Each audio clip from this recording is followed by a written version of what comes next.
De toutes les machines qui sont là devant vous, selon vous, laquelle a le meilleur rapport poids-puissance? Eh ben, je vais vous dire ça tout de suite, de la moins performante à la plus performante. Pour commencer, on va parler de la Ténéré 700 avec 0,356 chevaux par kilo. Une machine qui fait 74 bourrins pour 208 kg. Elle a le CP2 de la MT-07.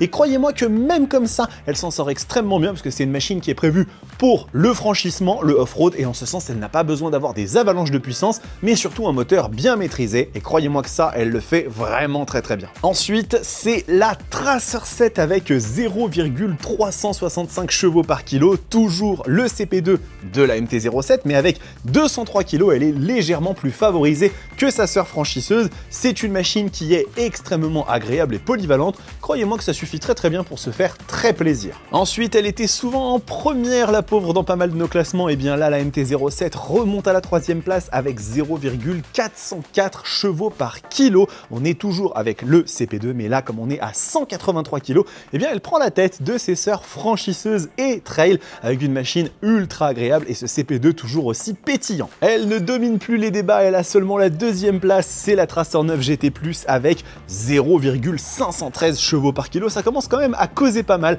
avec le CP3 de 119 bourrins pour 232 kg.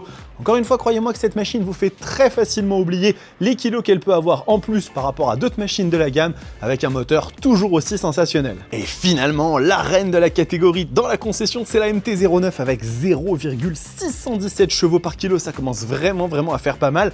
Toujours ce CP3 de 119 chevaux et 93 Nm, mais cette fois-ci dans une machine qui ne fait que 193 kg.